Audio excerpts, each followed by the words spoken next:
Hello students, a very good morning to all of you.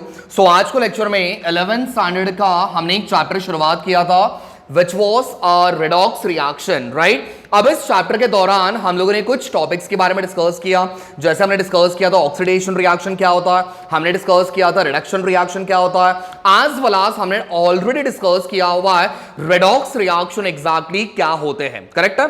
फिर उसके बाद मैंने आपको बताया था ऑक्सीडेशन नंबर या फिर ऑक्सीडेशन स्टेट एग्जैक्टली क्या होता है and how to identify the oxidation number for the underlined species. तो ये सारे टॉपिक्स हम लोगों ने प्रीवियस वीडियो सेशन में ऑलरेडी डिस्कस कर चुके हैं। सो आज हम क्या करेंगे, आज एक बहुत ही ज्यादा इंपॉर्टेंट टॉपिक के बारे में डिस्कस करने जा रहे हैं which is a definite question आपके पेपर में। अगर ये चैप्टर हुआ आपके यूनिट टेस्ट में या फिर आपके सेमेस्टर के एग्जाम्स में तो आपका ये वाला क्वेश्चन आपके पेपर में कंफर्म होगा 3 से 4 मार्क्स के लिए। अब डिपेंड करता है कौन सा क्वेश्चन दिया हुआ है, whether it is for 3 marks or whether it will be for a 4 marks, right? Now the topic is about how to balance the redox reaction, right?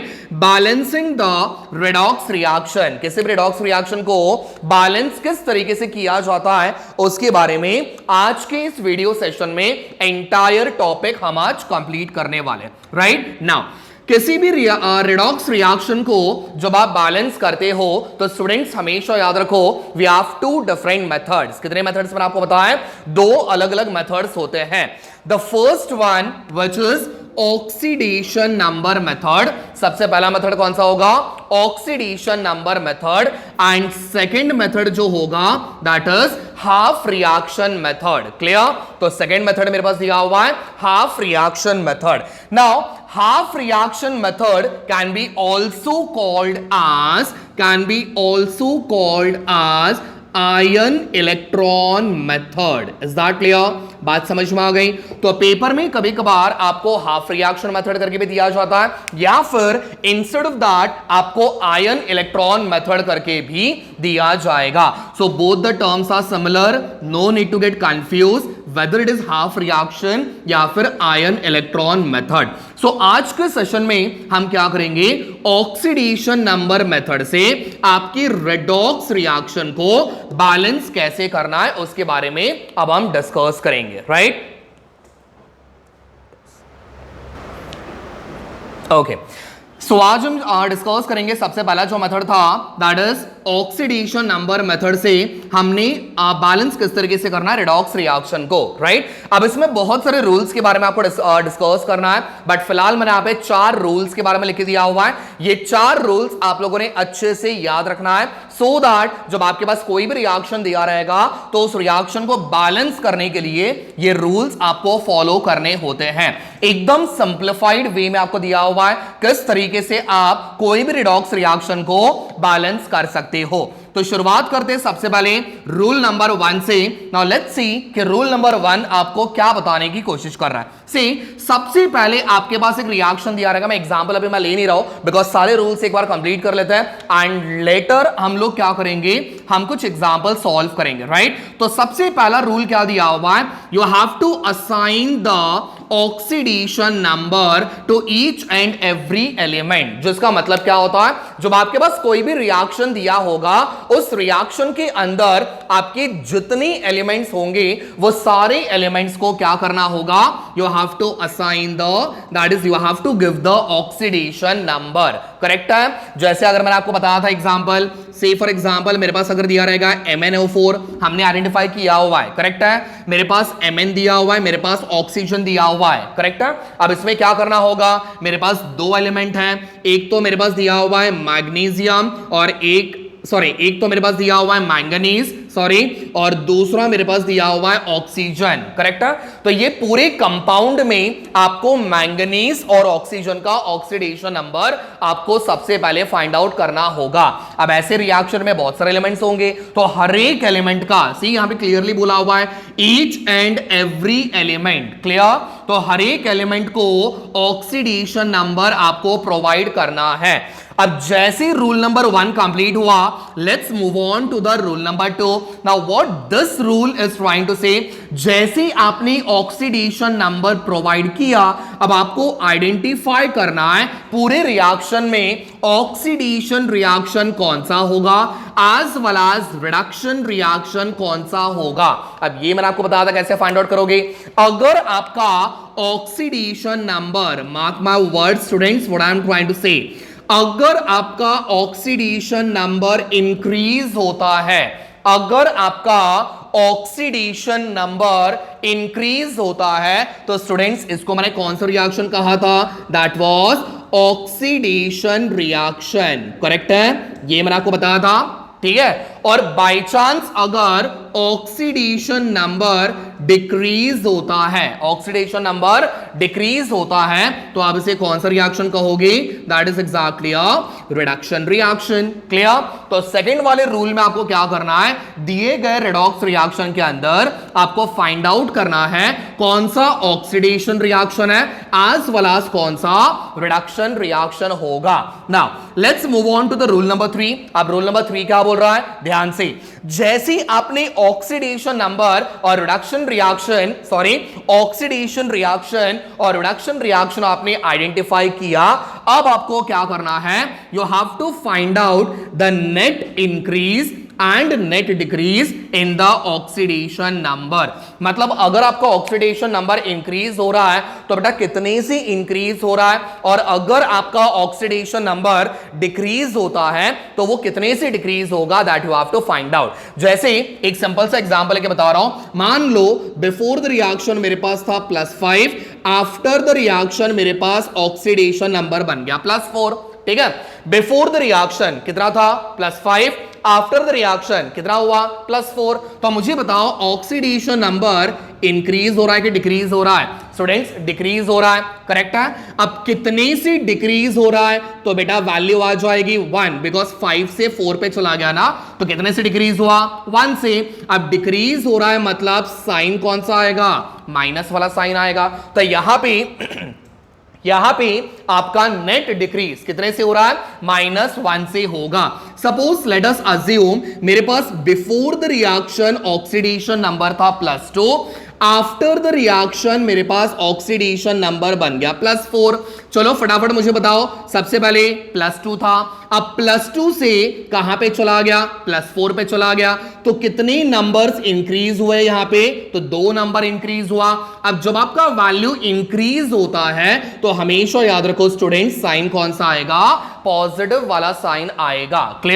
तो नेट डिक्रीज -1 हुआ और नेट इंक्रीज +2 हुआ. समझ में आ गया. तो यही वैल्यूज आपको रूल नंबर 3 में फाइंड आउट करना है, that is find out the net increase and net decrease in the oxidation number. समझ में आ गया. फिर उसके बाद रूल नंबर 4. अब रूल नंबर 4 क्या बोल रहा है, यू हैव टू मल्टीप्लाई, क्या करना होगा, मल्टीप्लाई किससे, विथ सुटेबल फैक्टर. फैक्टर्स का मतलब यहां पे कुछ नंबर्स होंगे, 1 2 3 4 कुछ नंबर्स होंगे. Multiply with the suitable factor, जिसकी वजह से आपका नेट इंक्रीज का वैल्यू एंड नेट डिक्रीज का वैल्यू कैसा होना चाहिए, स्टूडेंट्स इक्वल होना चाहिए. कैसा, इक्वल. तो आपको एक ऐसे नंबर से मल्टीप्लाई करना होता है जिसकी वजह से नेट डिक्रीज और नेट इंक्रीज दोनों क्या हो जाएंगे, इक्वल हो जाएंगे. अब जैसे मुझे बताओ, यहां पे साइन दिया हुआ है -1, यहां पे दिया हुआ है +2, दोनों वैल्यूज डिफरेंट है, बराबर. ये वाला कौन सा बनेगा, नेट डिक्रीज, और ये वाला कौन सा बनेगा, नेट इंक्रीज. सर कैसे पता चला, माइनस बोला मतलब डिक्रीज, प्लस बोला मतलब इंक्रीज. अब जब आप मल्टीप्लाई करोगे ना तो साइन को देखने की जरूरत बिल्कुल नहीं है, साइन को मैं 2 मिनट के लिए हटा दूं. ठीक है. अब यहां पे दिया हुआ है 1, यहां पे दिया हुआ है 2. मुझे एक ऐसे नंबर से मल्टीप्लाई करना है जिसकी वजह से दोनों वैल्यूज आपकी इक्वल होनी चाहिए, बराबर. तो मैं क्या करूंगा, 1 को मैंने 2 से मल्टीप्लाई किया, मुझे मल्टीप्लाई करने बोला हुआ है ना, तो ऐसे नंबर से मल्टीप्लाई करना है जिसकी वजह से दोनों नंबर्स क्या हो जाएंगे, इक्वल. तो 2 1 2 और नीचे भी मेरे पास क्या दिया हुआ है 2. समझा. तो इस तरीके से आपको इक्वल करना है. तो ये था आपका रूल नंबर 4. ठीक है. फटाफट यहां तक आपका एक कॉपी कर लो, फिर इसके बाद हम लोग नेक्स्ट वाले रूल के ऊपर जाएंगे. ओके तो अब हम डिस्कस करेंगे रूल नंबर 5 के बारे में। रूल नंबर 5 में क्या दिया हुआ है, you have to balance the oxygen atom, right. ये बहुत ज्यादा इंपॉर्टेंट है, एकदम फोकस करके ध्यान से समझना। Balancing the oxygen atom by adding H2O, ठीक है। तो रूल नंबर 5 में आपको बोला हुआ है ऑक्सीजन एटम को बैलेंस करना है। कैसे बैलेंस करोगे, बाय एडिंग H2O। अब उस साइड पे ऐड करना है जहां पे less number of oxygen atom present होगा। एग्जैक्टली जैसे मान के चलते एक सिंपल सा एग्जांपल लेते हैं। मेरे पास यहां पे दिया हुआ है oxygen 2O2, before the reaction मेरे पास दिया हुआ है 2O2 and after the reaction मेरे पास यहां पे दिया हुआ है 3O2, करेक्ट है, समझ में आ गया। तो ये होगा बिफोर द रिएक्शन, ये बनेगा after the reaction. Before the reaction मेरे पास ऑक्सीजन कितनी बार थे, 2 × 2 4 ऑक्सीजन मेरे पास 4 बार थे। आफ्टर द रिएक्शन मेरे पास ऑक्सीजन कितने हो गए, 3 × 2 = 6, तो यहां पे 6 बार हो गया, करेक्ट है। अब सिंपल सी बात आप यहां पे देख सकते हो, ऑक्सीजन एटम बिल्कुल भी यहां पे बैलेंस किया हुआ नहीं है, तो इसे हमें क्या करना है, बैलेंस करना होगा। कैसे बैलेंस करेंगे, लेफ्ट साइड पे ऑक्सीजन 4 बार दिया हुआ है, वेरएज राइट साइड पे ऑक्सीजन 6 बार दिया हुआ है। कितने ऑक्सीजन आपको कम पड़ रहा है, 2 ऑक्सीजन कम पड़ रहा है। कौन सी साइड में, तो लेफ्ट साइड में आपके पास 2 ऑक्सीजन कम है। तो क्या करना पड़ेगा, अगर ऑक्सीजन को बैलेंस करना है तो हमें क्या करना पड़ेगा, H2O को ऐड करना पड़ेगा। अब कितने H2O आप ऐड करोगे, अगर मेरे पास 1 ऑक्सीजन की कमी है तो आप 1 H2O ऐड करोगे। अगर आपके पास 2 ऑक्सीजन की कमी है तो आप 2 H2O ऐड करोगे। अगर आपके पास 10 ऑक्सीजन की कमी है तो आप 10 बार H2O को ऐड करना है, समझा। और वो भी कौन से साइड, जहां पे आपका less number of oxygen atom present होगा। तो मुझे बताओ, यहां पे 4 दिया हुआ है, यहां पे 6 दिया हुआ है, इस साइड पे आपके 2 ऑक्सीजन कम है, तो सिंपल हम लोग यहां पे क्या करेंगे, +2 मॉलिक्यूल्स ऑफ H2O ऐड करना है। समझ में आ गया। तो मैंने 2 बार क्यों ऐड किया, बिकॉज मुझे यहां पे 2 ऑक्सीजन की कमी थी। अगर 3 ऑक्सीजन चाहिए रहते तो मैं यहां पे लिखता 3 मॉलिक्यूल्स ऑफ H2O। समझ में आ गया। तो ये करना है आपको रूल नंबर 5 में। और जैसे ही आपने ऑक्सीजन को बैलेंस किया, रूल नंबर 6 में क्या करना होगा, you have to balance the hydrogen atom. समझा। ऑक्सीजन को बैलेंस करने के बाद नेक्स्ट वाले स्टेप में आपको हाइड्रोजन एटम को बैलेंस करना है। आप कैसे बैलेंस करोगे, तो आपको सिंपली किसको ऐड करना होगा, H+ आयंस को ऐड करना होगा। वो भी कहां पे, on that side having less number of hydrogen atoms. ठीक है, सिंपल वही चीज मैं आपको बता रहा हूं। सी यहां पे मेरे पास दिया हुआ है 2H2 और मेरे पास यहां पे दिया हुआ है H2।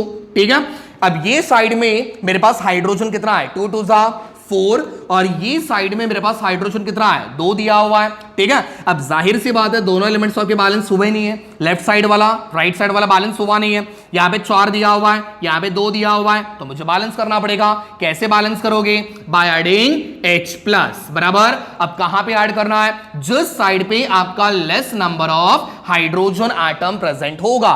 तो यहां पे 2 हाइड्रोजन है, तो इस साइड पे क्या करोगे, H+ को ऐड करना है। बट सर कितने H+ ऐड करेंगे, तो बेटा जितने हाइड्रोजन आपके पास कम है ना, जैसे यहां पे 4 दिया हुआ है, यहां पे 2 दिया हुआ है, तो कितने हाइड्रोजन कम पड़ रहे हैं, 2, तो सिंपली यहां पे लिखना है 2H+। क्लियर, समझ में आ गया। So that was all about the rules by the oxidation number method. ठीक है, समझ में आ गया। अब ये जो मैंने आपको रूल्स बताए ना, ये रूल्स आपके एसिडिक मीडियम के लिए थे। कौन से मीडियम के लिए, एसिडिक मीडियम। पेपर में कभी कभार जब आप क्वेश्चन देखते हो तो उसमें आपको क्लियरली लिखा हुआ रहता है एसिडिक मीडियम या फिर बेसिक मीडियम। ठीक है, बेसिक मीडियम और एसिडिक मीडियम में डिफरेंस क्या होता है, एसिडिक मीडियम वाले में अगर आपको पूछा तो आपने सिर्फ यहां तक रूल्स कंप्लीट करना है, उसके आगे कुछ करने की जरूरत नहीं है।